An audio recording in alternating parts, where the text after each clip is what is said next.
Rogelio bloqueaba la entrada de mi casa vacía con una sonrisa de tiburón y una pareja desconocida detrás. Suegra, ya firmamos, esto se vendió y te vienes a vivir al cuarto de huéspedes. Soy Clemencia, 72 años, exdirectora del Archivo General. Él no sabe que mi casa es legalmente intocable.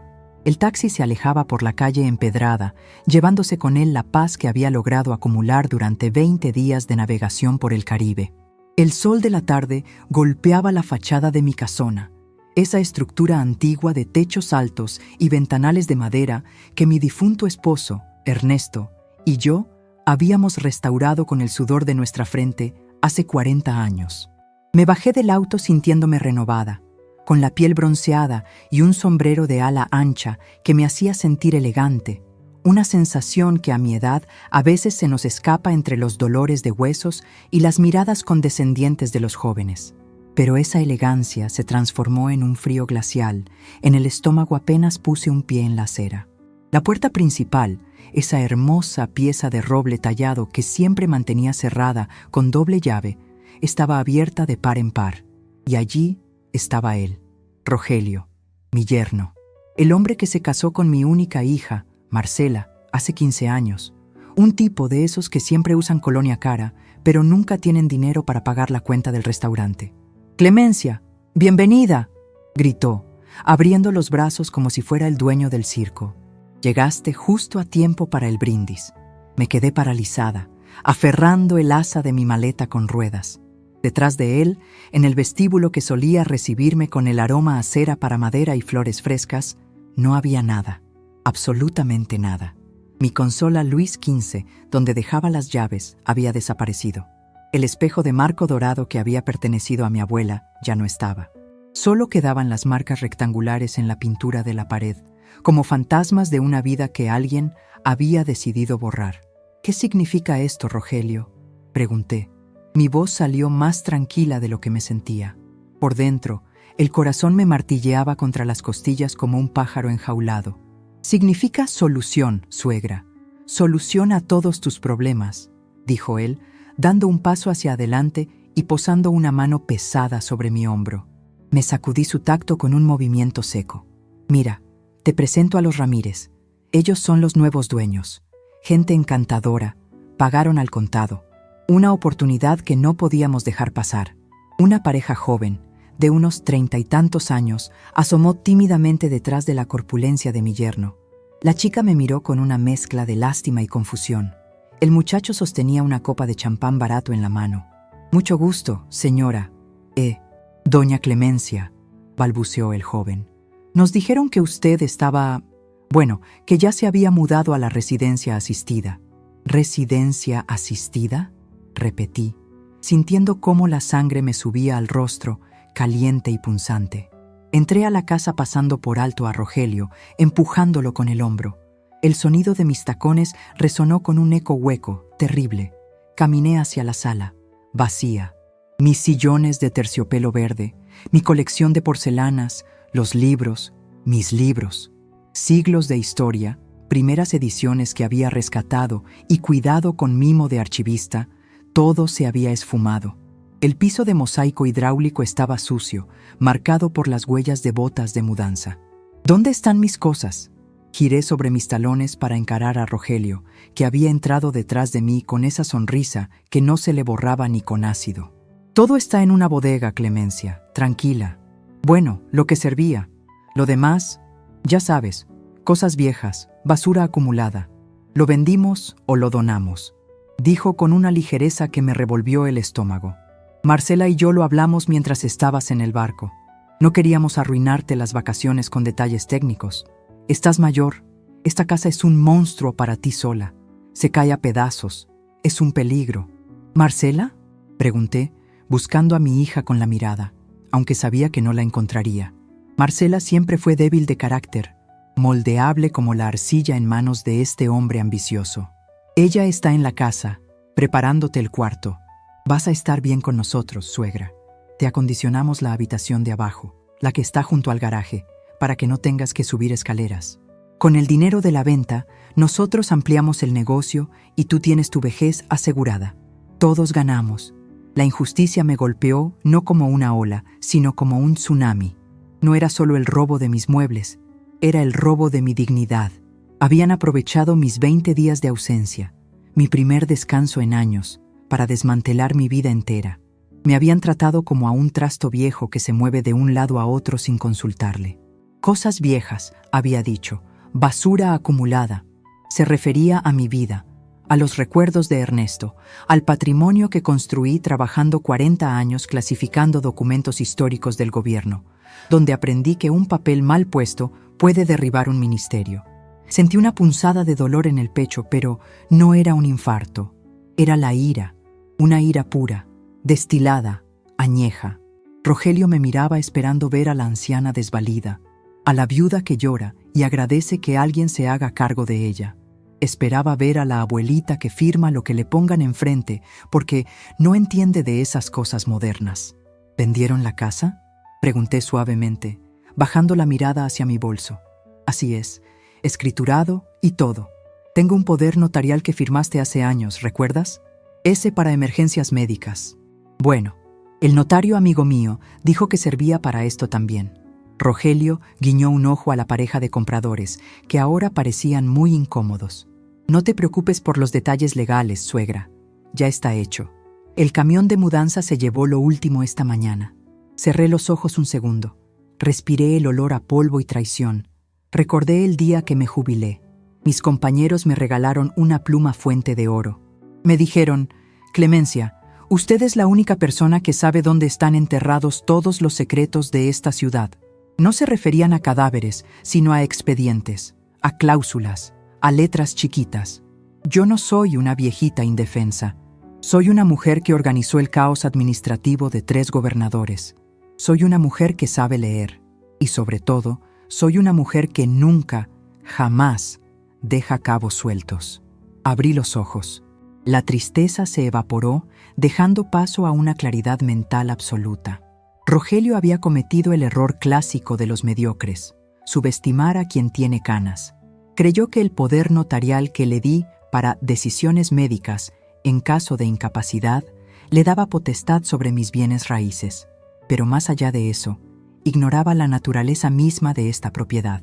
Dices que vendiste todo, murmuré, abriendo mi bolso de mano. Todo, todo. Llave en mano.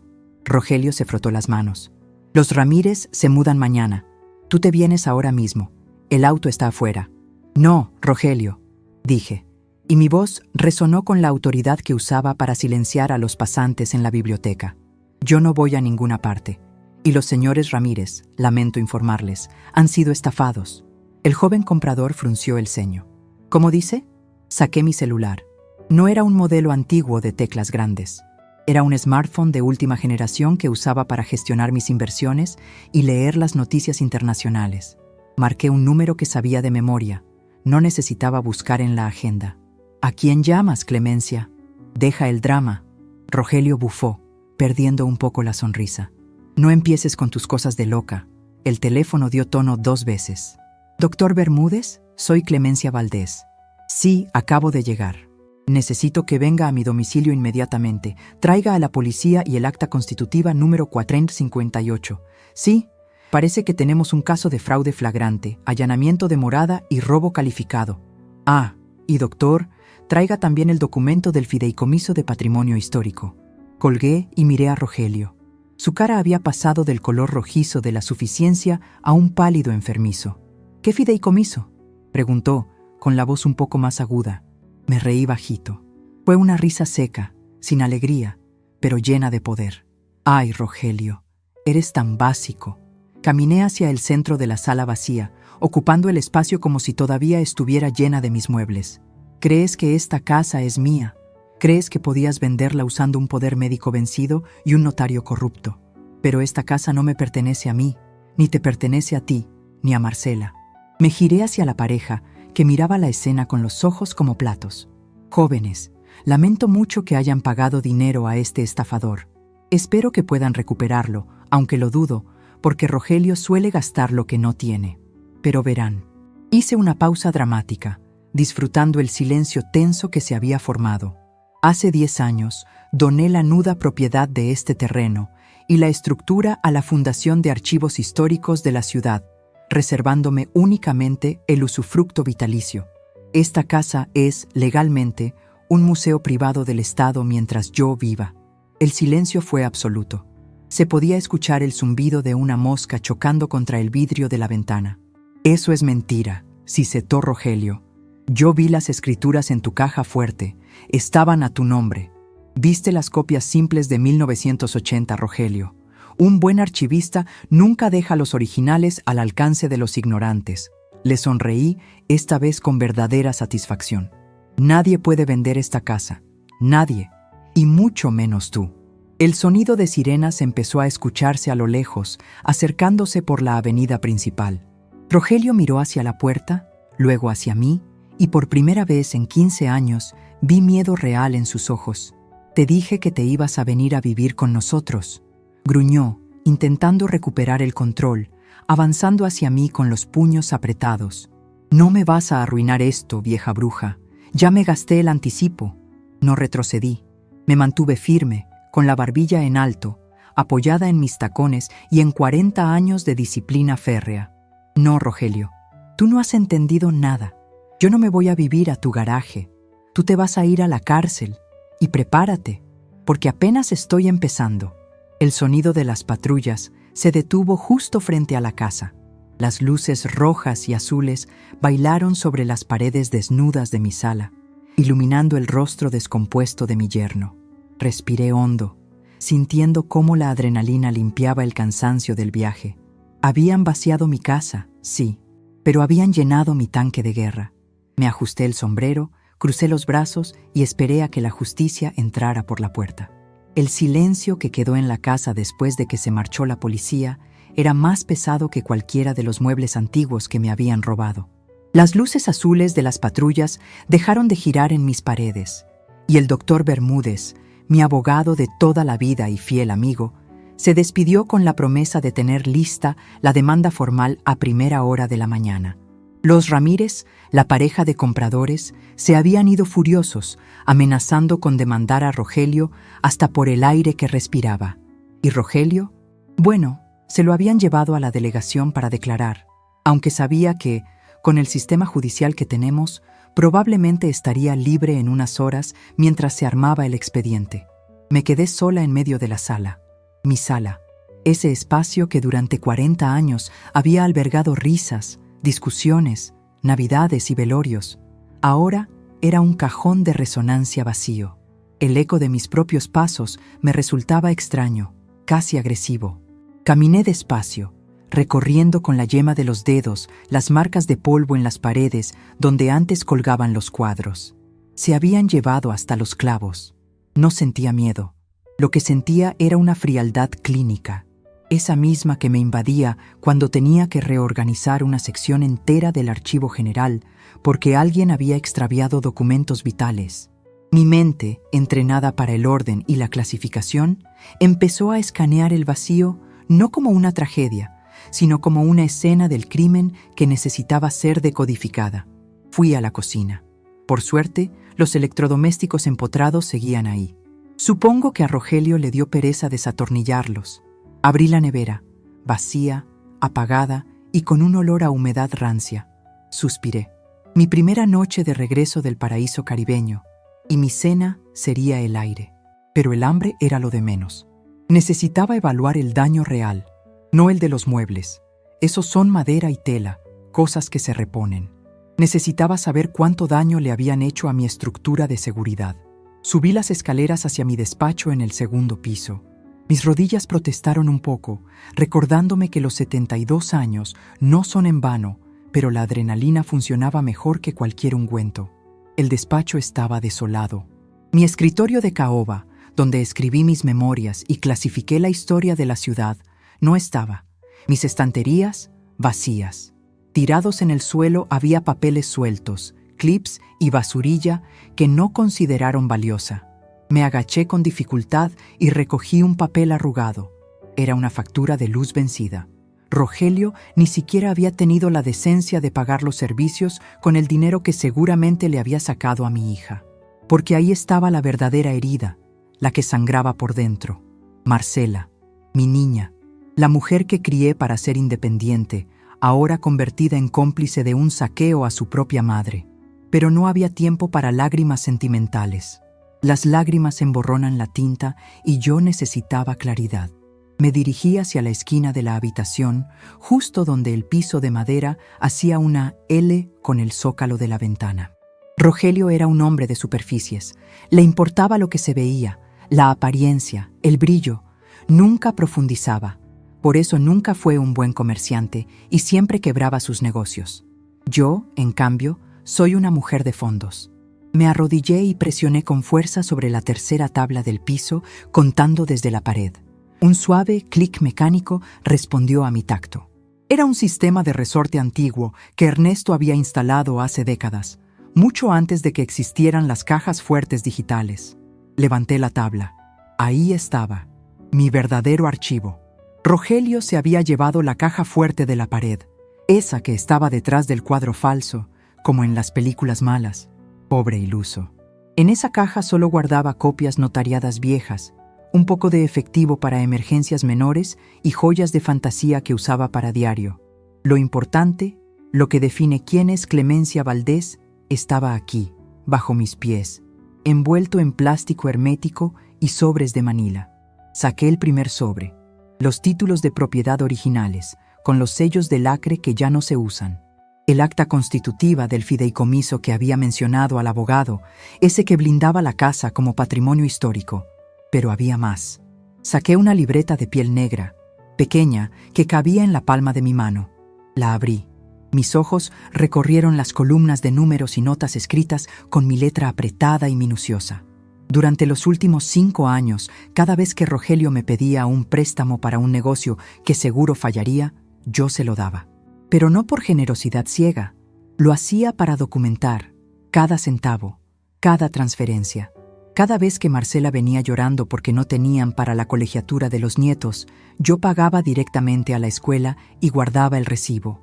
Tenía un registro forense de su incompetencia financiera. Y algo más importante, tenía anotados los números de cuenta que Rogelio creía secretos. Hace 2 años, en una cena de Navidad, dejó su teléfono desbloqueado sobre la mesa mientras iba al baño. Me bastaron 3 minutos. Memoria fotográfica, le llaman algunos.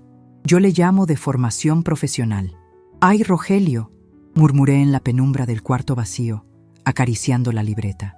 ¿Crees que porque uso gafas bifocales y camino despacio, no veo lo que haces? ¿Crees que la vejez es sinónimo de estupidez? Saqué mi celular moderno del bolsillo. La pantalla iluminó mi rostro. Entré a mi aplicación bancaria. Mis inversiones principales estaban intactas, gracias a Dios y a mi desconfianza paranoica, que me llevó a poner candados biométricos a todo. Rogelio no había podido tocar mi capital líquido. Solo había vendido mis cosas y había intentado vender la casa. El daño era material, sí, pero mi núcleo de poder financiero seguía vivo. Me senté en el suelo, con la espalda apoyada en la pared desnuda. Cerré los ojos y dejé que la realidad me lavara. ¿Cómo llegamos a esto? Esa es la pregunta que siempre nos hacemos las madres cuando los hijos nos traicionan. Recordé a Marcela de niña, con sus trenzas y sus rodillas raspadas. Siempre fue temerosa. Buscaba mi mano para todo. Tal vez la protegí demasiado. Tal vez mi fuerza, mi carácter de directora que mandaba sobre 50 empleados, la asustó en lugar de inspirarla. Y buscó a un hombre que, aunque inútil, le prometía encargarse de todo, aunque al final fuera yo quien pagaba los platos rotos. La sociedad nos dice a las mujeres mayores que ya cumplimos, que nuestro tiempo de ser protagonistas terminó. Nos dicen, descansa, abuela, deja que los jóvenes se encarguen. Y nosotras, por cansancio o por amor, cedemos el timón. Dejamos que nos traten como muebles viejos, valiosos sentimentalmente, pero estorbosos en la práctica. Nos volvemos invisibles. Nos hablan más alto como si fuéramos sordas, y nos explican cosas simples como si fuéramos tontas. Rogelio había contado con eso. Contó con mi vergüenza. Pensó que, al verme sin casa y sin muebles, me sentiría tan humillada y vulnerable que aceptaría su solución del cuarto de huéspedes con tal de no hacer un escándalo. Pensó que el miedo a la soledad me haría dócil, pero se le olvidó un detalle fundamental. Yo clasifiqué los archivos de la dictadura. Yo vi cómo cayeron hombres más poderosos que él por un simple error de papeleo. Yo sé que el poder no está en los gritos ni en la fuerza bruta, sino en la información, en saber dónde están los esqueletos. El teléfono vibró en mi mano, sacándome de mis pensamientos. Era Marcela. Dudé un segundo. Mi dedo flotó sobre el botón rojo de rechazar, pero no. Necesitaba medir la temperatura del enemigo. Deslicé el dedo hacia el verde y puse el altavoz. «Mamá». Su voz sonaba temblorosa, líquida, como si hubiera estado llorando horas. «Mamá, por favor, dime que estás bien. Rogelio me llamó desde la delegación. Está furioso. Dice que le pusiste una trampa». «Hola, hija», dije. Mi voz salió tranquila, sin una pizca de la tormenta que llevaba dentro. «No estoy en ninguna trampa. Estoy en mi casa». «Mamá, tienes que entender», sollozó. «No teníamos otra opción. Las deudas nos estaban ahogando. Iban a quitarnos nuestro auto, el negocio. Rogelio dijo que tú no necesitabas tanto espacio, que estarías mejor con nosotros, cuidada. Lo hicimos por ti, mamá, te lo juro». «¿Por mí?», pregunté, sintiendo un sabor metálico en la boca. «Vender mi cama, mis libros, los recuerdos de tu padre. ¿Fue por mí? ¿O fue porque tu marido es un inútil que no sabe trabajar y tú no tienes el valor de dejarlo?». Hubo un silencio al otro lado de la línea, un silencio espeso y culpable. «No hables así de él», susurró ella, pero sin convicción. Él solo quería resolver. «Mamá, retira la denuncia. Por favor.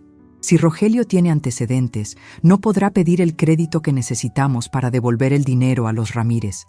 Se va a armar un lío terrible. El lío ya está armado, Marcela, y no lo armé yo». «Mamá, por Dios». Su voz subió de tono, histérica. «Es tu familia. ¿Vas a meter a mi esposo a la cárcel? ¿Vas a dejar a tus nietos sin padre? Estás siendo egoísta. Siempre has sido así. Fría, calculadora. Solo te importan tus papeles y tus reglas». Ahí estaba. La percepción externa, la madre fría. No veían los sacrificios, las horas extras para pagarles las vacaciones, el silencio prudente ante sus errores. Solo veían la autoridad que les impedía hacer su voluntad. «Marcela, escúchame bien». Me puse de pie, sacudiéndome el polvo de la falda. «Tienes razón en una cosa. Me importan mis reglas. Y la regla número 1 de esta familia, que tu padre y yo establecimos, es que no se roba. Rogelio no vendió mi casa para cuidarme. La vendió para salvarse él, y tú le ayudaste. Mamá, no vengas hoy. No quiero verte. Quédate con él. Consuélalo cuando salga, si es que sale hoy. Pero dile una cosa de mi parte. El fideicomiso no es lo único que tengo. Dile que revise sus cuentas en las Islas Caimán, esas que abrió el año pasado para el futuro de los niños». Escuché un jadeo al otro lado. «¿De qué hablas?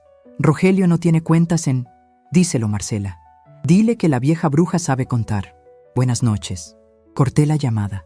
El corazón me latía un poco más rápido, pero no por angustia, sino por la satisfacción de haber soltado la primera bomba. Rogelio había estado desviando dinero del negocio familiar a una cuenta offshore barata, pensando que nadie se daría cuenta. Yo lo había notado hace 6 meses al revisar las discrepancias en los estados de cuenta que llegaban a mi correo por error, o por destino, ya que él usó mi dirección antigua como referencia fiscal para evitar que Marcela los viera en su casa. Me levanté y caminé hacia la ventana. La calle estaba tranquila ahora. La luna iluminaba el empedrado. Tenía un plan que se estaba formando en mi cabeza como un rompecabezas que se arma solo. Primero, la recuperación logística. No podía dormir en el suelo. Segundo, el ataque financiero. Bloquearía cualquier movimiento que Rogelio intentara hacer. Tercero, y más importante, la lección moral. Recuperar mis muebles era secundario. Lo que iba a recuperar era mi posición. Iba a demostrarles a todos, a mi yerno, a mi hija, a los vecinos chismosos y a la sociedad entera, que una mujer mayor no es un residuo, es un recurso, y uno muy peligroso si se le provoca. Abrí de nuevo la libreta negra bajo la luz de la luna. En la última página tenía anotado un número telefónico que no había usado en años. El Turco, un antiguo conocido del archivo, un hombre que se dedicaba a recuperaciones difíciles, gente que sabía encontrar cosas que se habían caído de un camión. Si mis muebles estaban en una bodega, como dijo Rogelio, El turco sabría en cuál antes del amanecer, pero antes necesitaba una silla. Bajé al jardín trasero. Allí, en el cobertizo de las herramientas, encontré mi vieja silla plegable de lona, la que usaba Ernesto para pescar. Estaba llena de telarañas, pero entera. La llevé a la sala vacía. La abrí justo en el centro, frente al ventanal principal. Me senté, crucé las piernas. Saqué una barra de chocolate que traía en mi bolso de viaje, mi cena de emergencia, y le di un mordisco con calma. La casa estaba vacía, sí, pero se sentía más mía que nunca. Habían quitado los adornos, las distracciones. Ahora solo quedaban los muros fuertes y yo. Miré la pantalla de mi celular y marqué el número de El Turco.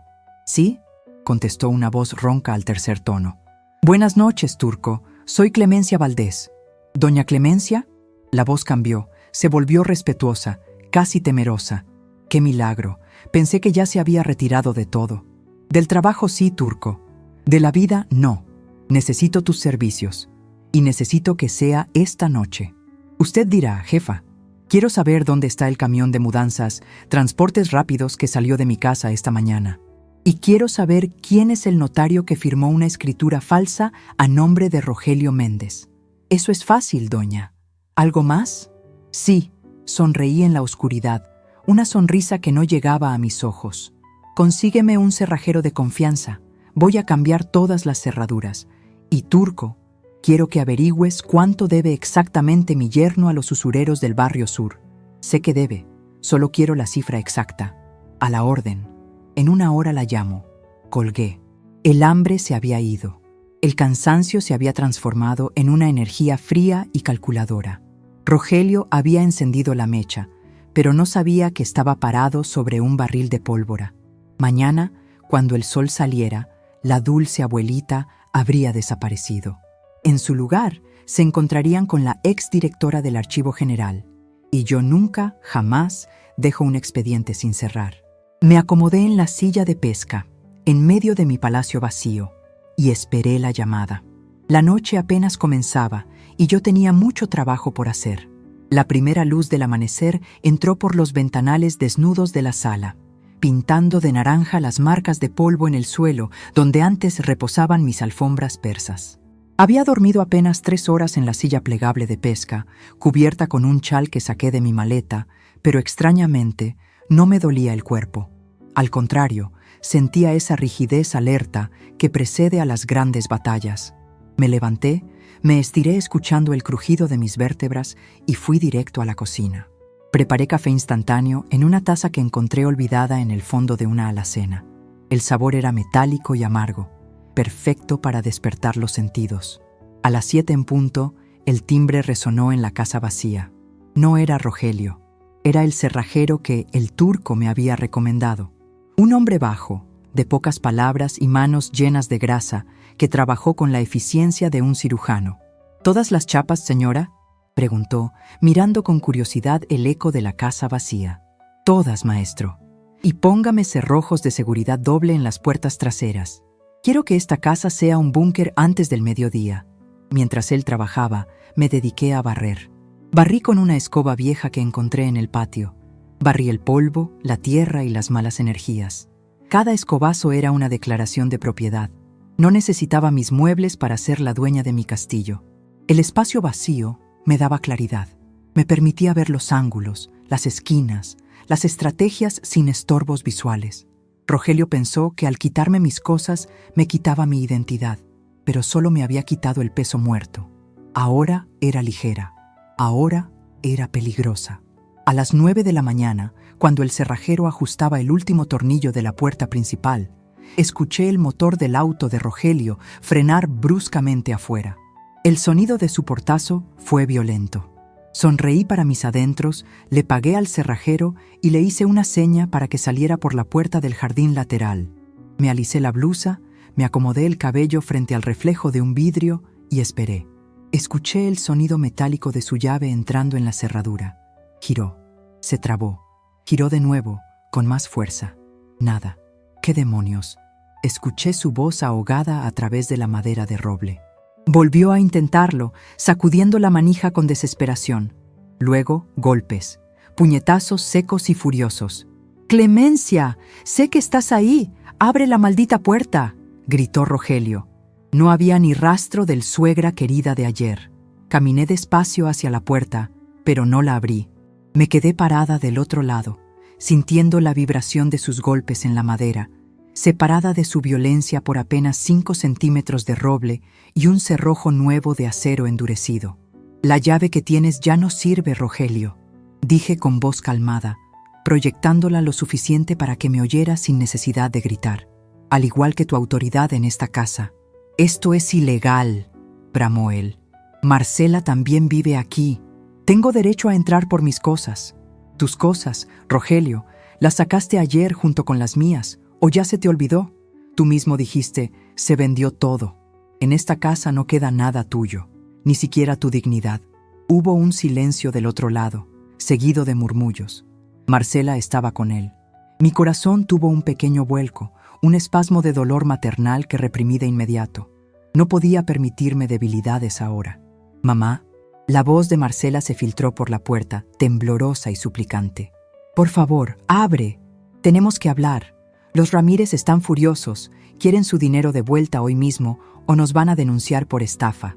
Rogelio tuvo que salir bajo fianza, nos costó los ahorros. Mamá, por favor, ayúdanos a solucionar esto». Me acerqué a la mirilla. Los vi deformados por el lente. Rogelio estaba rojo, sudando, con la corbata desajustada. Marcela tenía los ojos hinchados y se abrazaba a sí misma. Se veían patéticos, se veían derrotados, pero yo sabía, por 40 años de clasificar mentiras en documentos oficiales, que la derrota no es lo mismo que el arrepentimiento. Ellos no lamentaban lo que me hicieron, lamentaban que les hubiera salido mal. «La solución es muy simple, hija», respondí sin abrir. «Que Rogelio devuelva el dinero que le pagaron».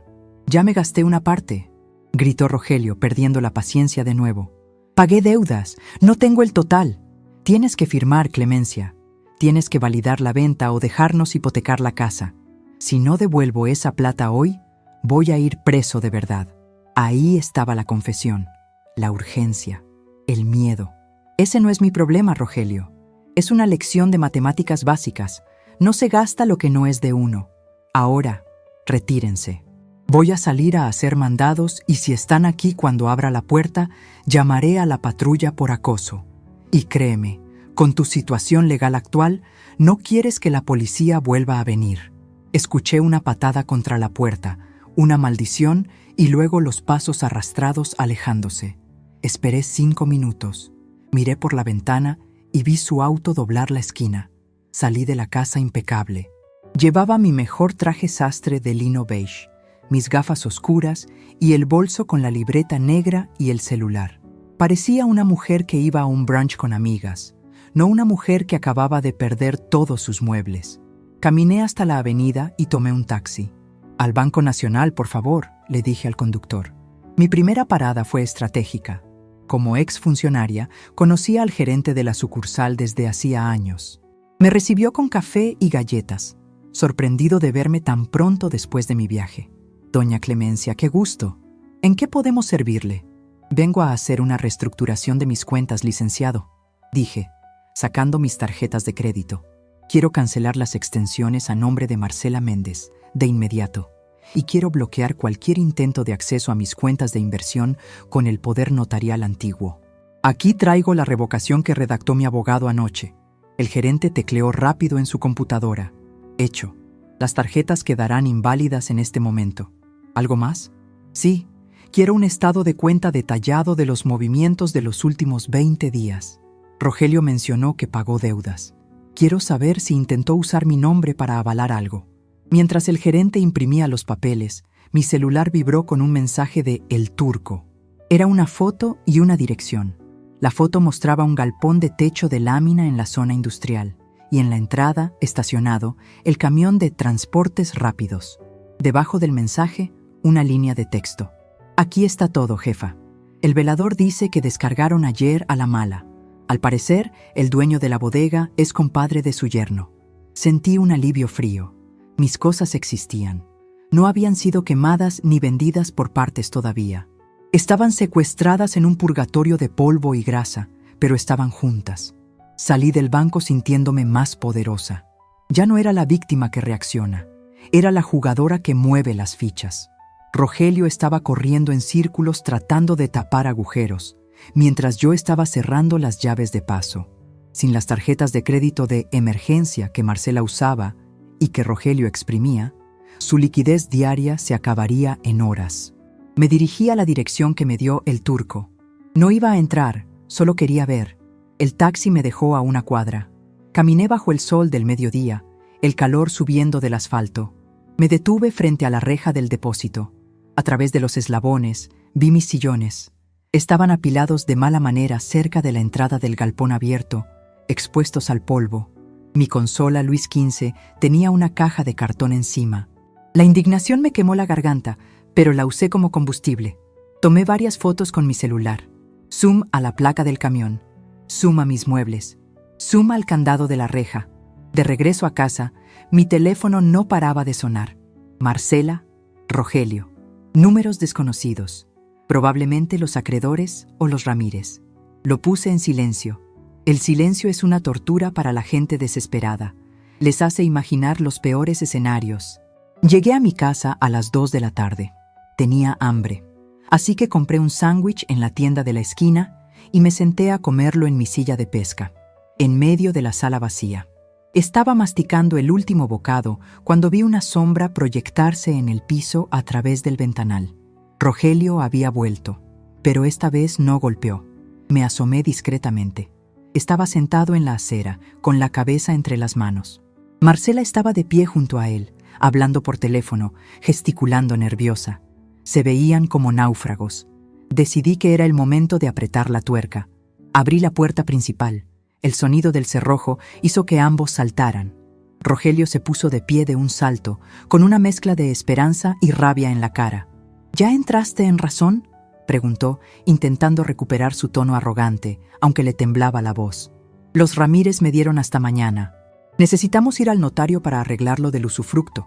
Si firmas que renuncias al usufructo, podemos vender y... Cállate, Rogelio, dije suavemente. No fue un grito, fue una orden. Avancé un paso hacia el porche. El sol me daba en la cara, pero no parpadeé. No voy a firmar nada. No voy a renunciar a nada. Y no voy a salvarte. Entonces me hundo, gritó él desesperado, acercándose peligrosamente. Y si me hundo yo, se hunde tu hija. Se hunden tus nietos. ¿Eso quieres? ¿Quieres ver a tu familia en la calle? Marcela empezó a llorar, un llanto agudo y desesperante. Mamá, por favor, le debe dinero a gente muy mala. Dijeron que si no paga, le van a hacer daño. Miré a mi hija. Quise abrazarla, decirle que todo estaría bien, pero abrazarla ahora sería condenarla a seguir siendo la víctima de este parásito por el resto de su vida. A veces, el amor de madre tiene que ser un bisturí que corta la carne podrida para salvar al paciente. ¿Gente mala?, pregunté, alzando una ceja. ¿Te refieres a el Chato Guzmán? Rogelio se quedó helado. Su color pasó de rojo a gris ceniza en un segundo.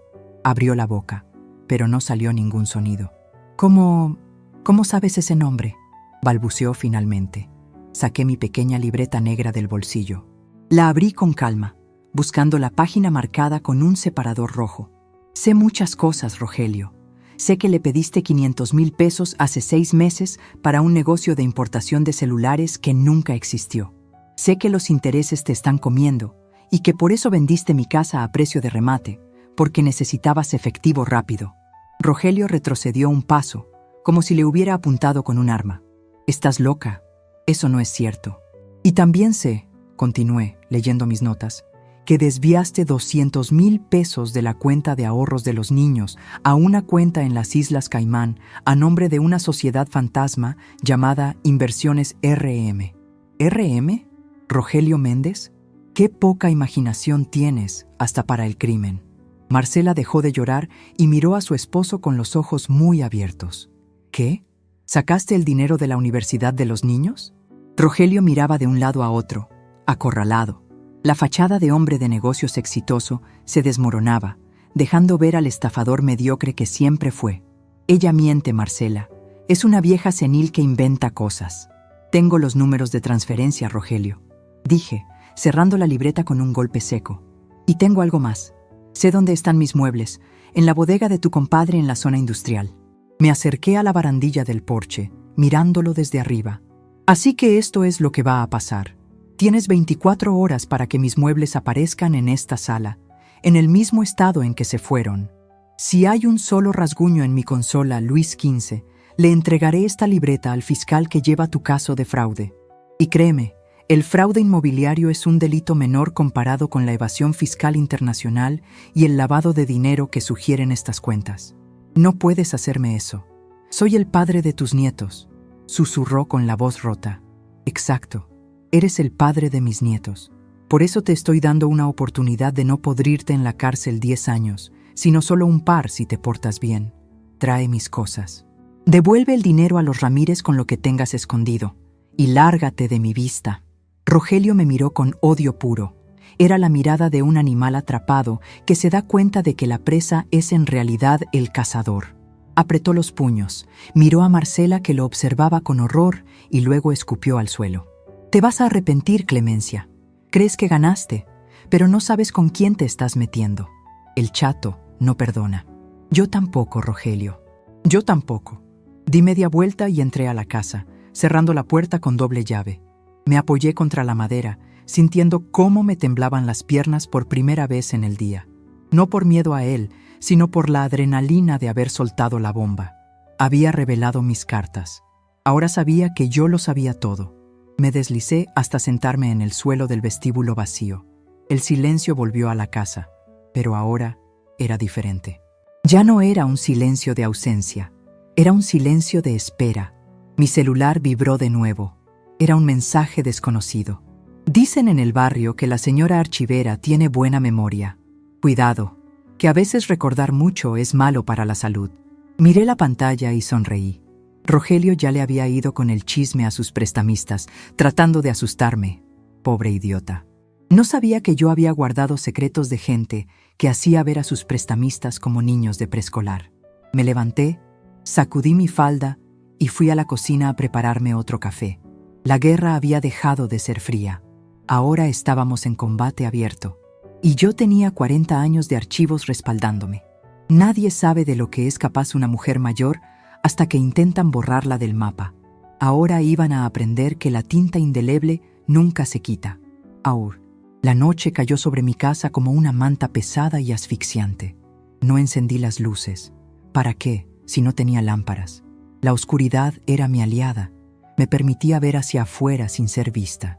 Me mantuve sentada en mi silla de pesca, con la espalda recta a pesar del cansancio que me mordía los huesos, vigilando la calle a través de las rendijas de la persiana desnuda. Mi celular descansaba en mi regazo, brillando intermitentemente con mensajes de Marcela que no leí. Sabía lo que decían: súplicas, miedo, chantaje emocional. Lo de siempre. A las 11 de la noche, el silencio del barrio se rompió. No fue el motor asmático del auto de Rogelio, sino el rugido potente de una camioneta negra, de esas que ocupan 2 carriles y tienen vidrios tan oscuros como la conciencia de sus dueños. Se detuvo justo frente a mi portón. El corazón me dio un vuelco, no lo voy a negar. Una cosa es amenazar con papeles y otra, muy distinta, es ver el metal cromado de la violencia estacionado en tu banqueta. Rogelio bajó del asiento del copiloto. Se veía pequeño al lado de la camioneta, encogido, señalando mi casa con un dedo tembloroso. Del lado del conductor bajó un hombre. No era alto, pero era ancho como un refrigerador, con una camisa desabotonada que dejaba ver cadenas de oro y una actitud de quien camina sobre el mundo sin pedir permiso. El Chato Guzmán, o al menos uno de sus lugartenientes. Golpearon el portón de metal. El sonido metálico resonó en todo el vecindario, pero nadie se asomó. En estos tiempos, los vecinos aprenden a ser sordos para sobrevivir. «¡Ábrele, suegra!», gritó Rogelio, su voz cargada de un valor prestado, ese que da el alcohol o el miedo extremo. «Venimos a negociar por las buenas». Me levanté despacio, alicé mi falda, tomé la libreta negra y un sobre manila viejo, manchado por el tiempo, que había sacado de mi escondite bajo el piso esa tarde. Caminé hacia la puerta principal, quité los cerrojos de seguridad que el cerrajero había instalado, bendito hombre, y abrí la puerta de roble. Pero no quité la reja de seguridad exterior. Ahí estaban, Rogelio, sudando frío, y el gorila a su lado, masticando un palillo de dientes con desprecio. «Buenas noches», dije. Mi voz no tembló. Agradecí mentalmente a los años de lidiar con sindicalistas furiosos en mi oficina. «Señora», dijo el hombre ancho, acercándose a la reja. Olía a tabaco barato y loción cara. «Su yerno dice que hay un malentendido con una propiedad. Dice que usted no quiere cooperar para pagar una deuda de honor». «No hay ningún malentendido, joven», respondí mirándolo a los ojos. «Mi yerno es un ladrón y un estafador, y esta casa no es moneda de cambio para sus vicios». El hombre soltó una risa corta, seca. «Mire, doña, a mí no me importan sus pleitos de familia. Rogelio me debe 500,000 más intereses. Él dice que esta casa es la garantía. Si usted no firma o no paga, nosotros nos cobramos. Y no nos gusta cobrar en especie, porque mancha las alfombras». Rogelio se escondió un poco detrás del hombre. «Dile, chato, dile que no estamos jugando. Firma, Clemencia. Firma la cesión de derechos y te dejamos vivir aquí hasta que... Bueno, ya veremos». La situación era clara. Rogelio había traído al lobo para que soplara la casa de la abuelita. Esperaban que me desmayara, que llorara, que entregara las escrituras con tal de que no me hicieran daño. Pero yo no veía a un monstruo. Veía un expediente. «¿Tú eres Guzmán?», pregunté, ignorando a Rogelio. «Así me dicen. Hijo de Felipe Guzmán, alias El Tuerto, que operaba en la zona de abastos en los 80. Dije el dato con la naturalidad de quien recita la lista del supermercado. El hombre dejó de masticar el palillo. Entornó los ojos. «¿Usted conoció a mi jefe?». «No a tu jefe, a tu papá. Y conozco muy bien el expediente 34B del año 1988. Levanté el sobre manila, mostrándolo a través de los barrotes de la reja. «¿Sabes lo que hay aquí?». El chato dio un paso atrás, instintivo. La mención de fechas y nombres específicos tiene un efecto curioso en la gente que vive en las sombras. Les recuerda que siempre hay alguien observando. «¿De qué habla, vieja?». Gruñó, pero su tono había perdido la arrogancia inicial. «Hablo de un terreno en Santa María, un terreno que tu padre adquirió después de un incendio muy conveniente en una bodega municipal. Un incendio donde murieron 2 veladores». Hice una pausa, dejando que las palabras cayeran como piedras. «Ese caso se cerró por falta de pruebas. El expediente oficial desapareció». «Qué curioso, ¿verdad?». Rogelio miraba de mí al matón, sin entender nada. «No la escuches, está loca. Entra y sácale la firma». El chato levantó una mano, callando a Rogelio con un gesto brusco. Me miraba fijamente, intentando calcular si yo era una anciana senil o una amenaza real. «Ese caso está muerto», murmuró el hombre.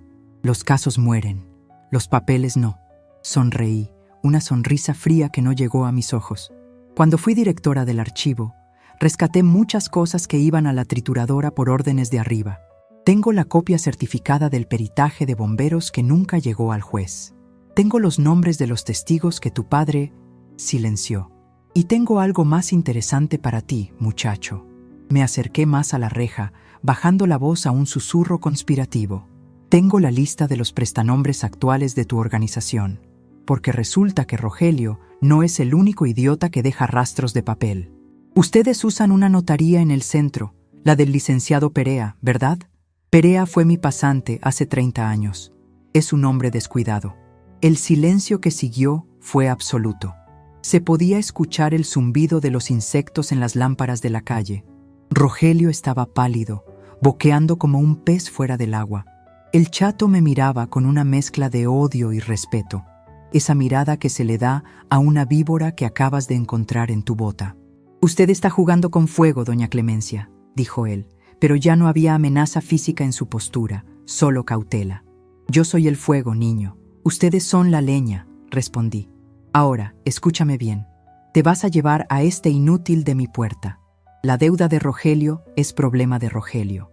Si vuelves a pararte en mi banqueta o si le pasa algo a mi casa, ese sobre manila llega mañana a la oficina del fiscal general con copia a tus rivales del Cartel del Sur. Sé que ellos pagarían muy bien por saber dónde guardan su dinero». El hombre se quedó inmóvil unos segundos. Luego asintió lentamente. Una sola vez. Un reconocimiento entre depredadores. Se dio la vuelta y caminó hacia la camioneta. «Espera, chato, ¿a dónde vas?», gritó Rogelio corriendo detrás de él, agarrándolo del brazo. «Teníamos un trato. Ella tiene dinero, solo hay que asustarla». El chato se giró y le metió un revés a Rogelio con el dorso de la mano. El sonido fue seco, brutal. Rogelio cayó al suelo como un costal de papas, llevándose la mano a la boca sangrante. «El trato se acabó», escupió el hombre. «No me dijiste que tu suegra tenía las llaves del cementerio. Arréglatelas como puedas. Y quiero mi dinero mañana al mediodía, o te voy a buscar, y esta vez no voy a tocar la puerta». La camioneta arrancó, quemando llanta y desapareció en la noche. Rogelio se quedó tirado en la acera, limpiándose la sangre del labio. Me miró desde el suelo. Ya no había soberbia en sus ojos. Había terror puro. El terror de quien se da cuenta de que el mundo es mucho más grande y peligroso de lo que su mente limitada podía concebir. ¿Qué eres?», balbuceó.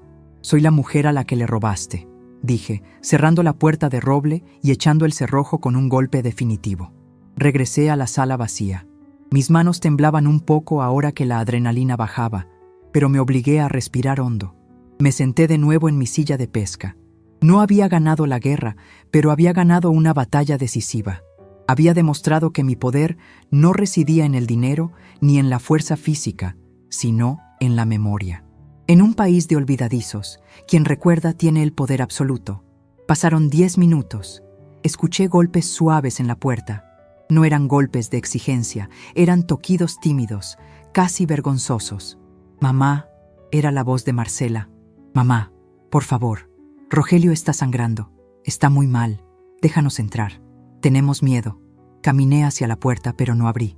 «Rogelio tiene auto, Marcela. Que vaya al hospital». «Mamá, no tenemos a dónde ir», sollozó ella. «Los Ramírez nos corrieron de su casa cuando se enteraron del fraude. Rogelio no puede volver a nuestro departamento porque los hombres del Chato lo van a estar esperando. Por favor, mamá, es tu yerno, soy tu hija». Sentí una punzada en el pecho. Era mi niña, la misma a la que le curaba las rodillas raspadas. Pero si abría esa puerta ahora, si les permitía entrar y refugiarse bajo mis faldas, nunca aprenderían. Rogelio volvería a sentirse seguro y Marcela volvería a ser su cómplice silenciosa. La misericordia sin justicia es debilidad. «Tienen una opción», dije a través de la madera. «La bodega». «¿Qué?», preguntó Marcela, confundida. «La bodega donde tienen mis cosas. Vayan ahí. Pasen la noche cuidando mis muebles. Asegúrense de que nada se rompa, de que no entre humedad.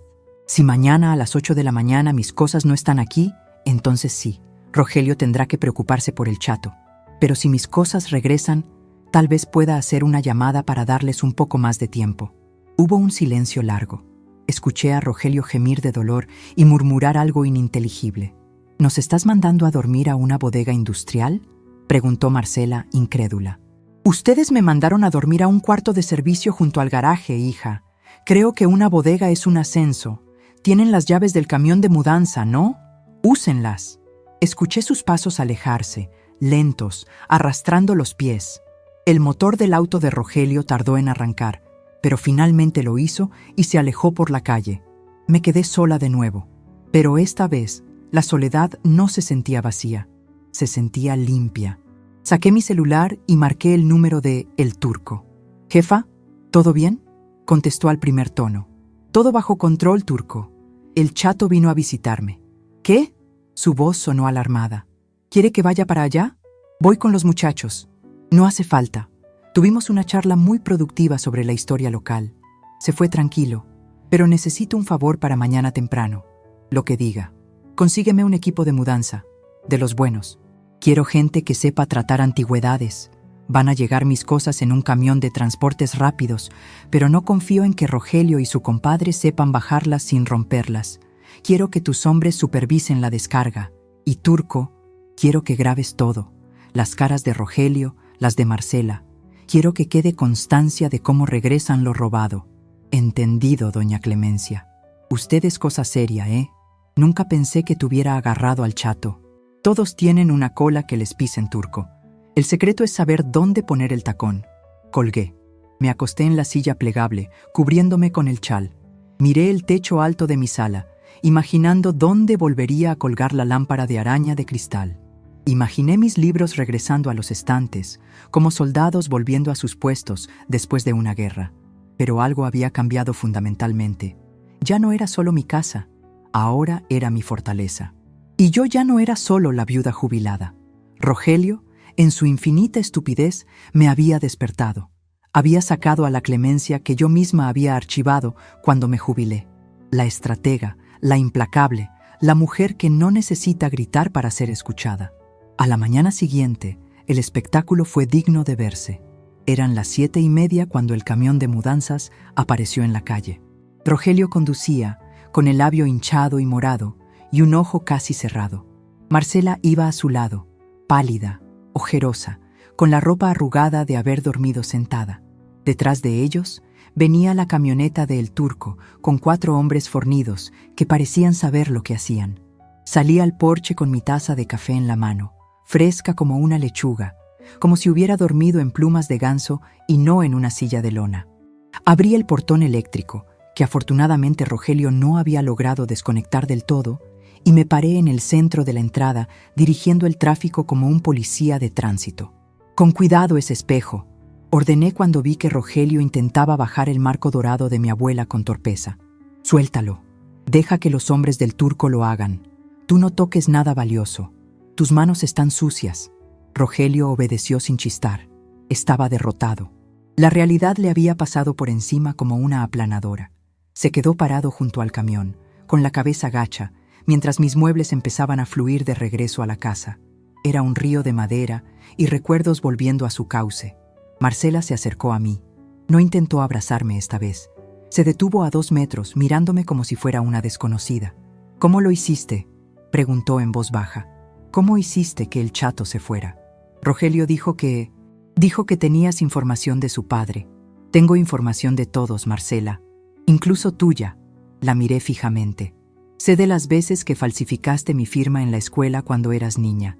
Y sé que sabías lo de la venta de la casa desde hace un mes, no desde que me fui al crucero. Encontré los correos impresos en la guantera del auto de Rogelio cuando vino a dejar las llaves». Marcela bajó la mirada, avergonzada. «Lo siento, mamá. Teníamos tanta presión. Pensamos que no te importaría, que estarías mejor sin tantas responsabilidades. Pensaron que era vieja y tonta. Ese fue su error». En ese momento, el sillón verde de terciopelo entró por la puerta. Mi favorito. Me acerqué y pasé la mano por el respaldo. Estaba polvoriento, olía a encierro, pero estaba intacto. Sentí una oleada de alivio tan grande que casi se me doblan las rodillas. «Rogelio», llamé. Él levantó la vista, asustado. «Ven acá».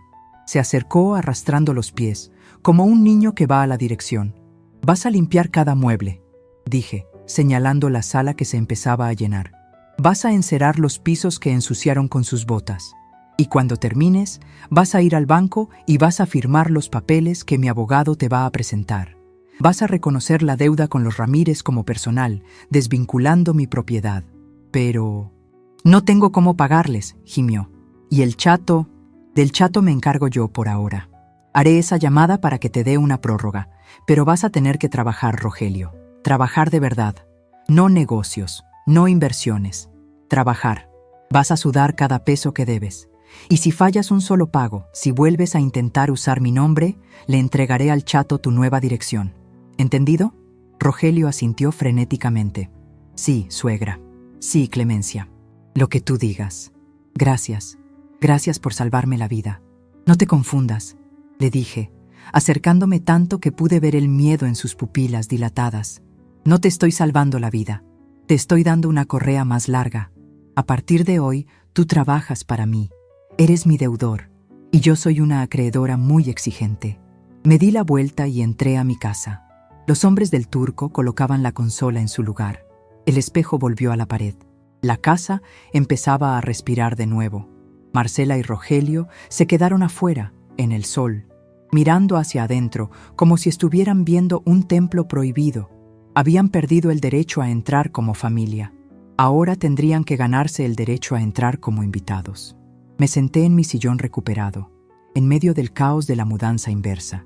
El polvo flotaba en los rayos de luz.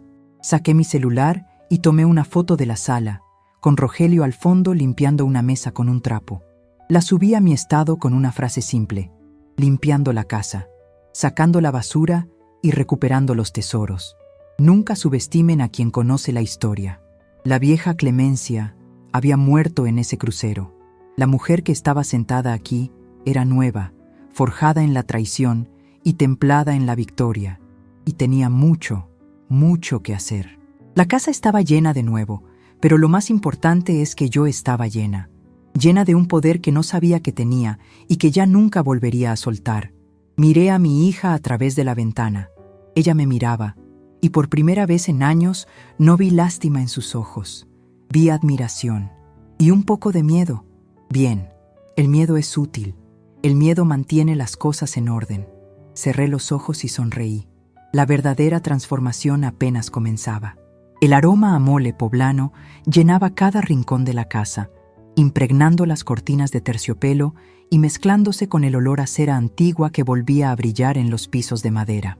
Era domingo, 6 meses después de aquel regreso fatídico del crucero, y la escena en mi comedor parecía sacada de una revista de hogar y familia, aunque los cimientos de esa imagen fueran completamente distintos a los de antes. Yo estaba sentada en la cabecera, en mi silla de respaldo alto que mis nietos, Luis y Anita, habían aprendido a no usar porque es el trono de la abuela. A mi derecha estaba Marcela, sirviendo arroz rojo con una destreza nerviosa. A mi izquierda, Rogelio. Pero el Rogelio de hoy no llevaba sus trajes brillantes de poliéster ni su reloj de imitación de oro. Vestía una camisa sencilla de algodón, tenía las manos callosas y unas ojeras que contaban historias de madrugadas reales. «Está delicioso el mole, suegra», dijo Rogelio en voz baja, sin levantar mucho la vista del plato. «Gracias, Rogelio. El secreto está en tostar bien los chiles y tener paciencia», respondí, tomando un sorbo de mi agua de Jamaica. «La paciencia es algo que se aprende, ¿verdad? A veces a la mala, pero se aprende». Él asintió, tragando saliva con dificultad. Desde que intervine, su vida había dado un giro de 180 grados. Ya no era el empresario de maletín vacío. Ahora trabajaba como encargado de inventario en la bodega de materiales de construcción de un conocido mío del ayuntamiento. Un trabajo honesto, físico, de levantar sacos de cemento y contar varillas bajo el sol. Ganaba una fracción de lo que solía estafar, pero era dinero limpio. Y lo más importante, cada viernes, sin falta, me entregaba el 30% de su sueldo para pagar la deuda con los Ramírez, a quienes logré convencer de aceptar un plan de pagos a cambio de no procesarlo penalmente. «Aquí está lo de esta semana, Clemencia», dijo él, sacando un sobre blanco del bolsillo de su pantalón al terminar de comer. Lo deslizó sobre el mantel bordado hasta mi lugar. No lo abrí. No hacía falta. Sabía que la cantidad era exacta. Rogelio había aprendido a tenerle más miedo a mi libreta negra que al mismo diablo. «Muy bien, anótalo en el registro antes de irte», le indiqué, señalando el escritorio en la esquina. «Y Rogelio, me dijo el capataz que has llegado temprano toda la semana. Sigue así. La dignidad se recupera, muchacho, pero se recupera sudando». Marcela me miró con una mezcla de gratitud y asombro. Mi hija también había cambiado. Ya no era la sombra silenciosa de su marido. Cuando todo estalló, cuando vio a su esposo llorando en el suelo y a su madre enfrentando a un criminal, algo se rompió en ella, pero fue una rotura necesaria, como la cáscara que se rompe para que nazca el pollo. Ahora tomaba clases de administración por las tardes y había empezado a vender postres por pedido. Pequeños pasos hacia su propia independencia. «Mamá», dijo Marcela, sirviéndome un poco más de agua. «La señora Gertrudis, la de la casa azul de la esquina, preguntó si podías recibirla mañana. Dice que su sobrino quiere hacerla firmar unos papeles de donación en vida y ella no entiende la letra chiquita». Sonreí. Esa era mi nueva realidad. La noticia de cómo la archivista había recuperado su casa y puesto en cintura a un yerno estafador y a un matón local, había corrido como pólvora por el barrio. De repente, ya no era solo la viuda que vivía sola en la casona grande. Me había convertido en una especie de oráculo, una defensora no oficial de las canas del vecindario. «Dile que venga a las 10», respondí, limpiándome las comisuras de los labios con la servilleta. Y que traiga sus lentes y los documentos originales. Nada de copias. Cuando terminamos de comer, Rogelio y Marcela recogieron la mesa. Antes, yo me hubiera levantado a hacerlo para no molestar, asumiendo ese rol de servidumbre invisible que muchas abuelas adoptan. Ya no. Me quedé en mi sitio, observando cómo mi yerno lavaba los platos con una diligencia que nunca tuvo para los negocios. Era una lección dura, sí, pero necesaria. Estaba pagando su deuda financiera, pero también estaba pagando su deuda moral. Estaba aprendiendo que esta casa no era un hotel ni un banco. Era un santuario que se respeta. Más tarde, cuando ellos se fueron, porque ahora vivían en un pequeño departamento alquilado que podían pagar con sus sueldos reales, me dirigí a mi despacho. El sol de la tarde entraba por el ventanal, iluminando mis estanterías repletas de nuevo. Cada libro estaba en su lugar, clasificado por tema y autor, tal como me gustaba. Pero ahora, en el centro de la mesa de caoba, había pilas de expedientes que no eran míos. Me senté y tomé el primero. Era el caso de don Anselmo, un jubilado de ferrocarriles a quien el banco quería quitarle su pensión por una deuda que no era suya. Al lado, el caso de doña Piedad, cuya nuera le escondía las medicinas para controlarla. Abrí mi libreta negra. Ya no solo tenía las cuentas de Rogelio, ahora tenía nombres, fechas, leyes y contactos. Había reactivando mi red de antiguos colegas, notarios honestos, abogados jóvenes con ganas de pelear. Y sí, incluso mantenía una línea de comunicación respetuosa con gente como el Turco para cuando la justicia legal era demasiado lenta y se necesitaba persuasión logística. Mi casa se había transformado. Dejó de ser el mausoleo de recuerdos de Ernesto y de mí para convertirse en un cuartel general. Los martes y jueves, mi sala recibía a mis clientes. No les cobraba dinero, les cobraba en historias. Les pedía que me contaran sobre el barrio antiguo, sobre sus vidas. Estaba construyendo un nuevo archivo, uno vivo, de la memoria de nuestra comunidad. Escuché el timbre, me ajusté las gafas y fui a abrir. Era el cartero, un muchacho joven que siempre me miraba con un poco de miedo. «Buenas tardes, doña Clemencia». Le llegó esto del Ministerio de Cultura. Firmé de recibido y abrí el sobre ahí mismo, bajo el dintel de mi puerta de roble recuperada. Era una carta oficial. Me invitaban a dar una conferencia sobre la importancia de la gestión documental en la protección del patrimonio familiar. Me reí bajito. Si supieran que mi gestión documental incluyó amenazar a un capo local con expedientes de los años 80. Cerré la puerta y caminé hacia la sala. Me detuve frente al espejo de marco dorado de mi abuela. Me miré. Las arrugas seguían ahí, marcando el mapa de mis 72 años. La piel del cuello estaba flácida y mis manos tenían manchas de sol. Pero mis ojos brillaban con una intensidad que no tenían desde que tenía 30 años. Durante mucho tiempo, creí que la jubilación era el acto final. Nos venden la idea de que después de los 65 años, nuestro trabajo es sentarnos, tejer y esperar la muerte sin hacer ruido. Nos dicen que somos frágiles, que no entendemos la tecnología, que el mundo moderno nos queda grande. Y nosotras, tontas, nos lo creemos. Cedemos el control. Firmamos poderes. Dejamos que nos traten como niños. Rogelio me hizo un favor, en realidad. Su traición fue el electrochoque que necesitaba para despertar. Al intentar quitarme todo, me obligó a recordar quién soy. No soy la abuelita. Soy Clemencia Valdés. Soy una mujer que sabe dónde se guarda la verdad y cómo usarla. Caminé hacia el ventanal que da a la calle. Vi pasar a una pareja de ancianos caminando despacio, tomados del brazo.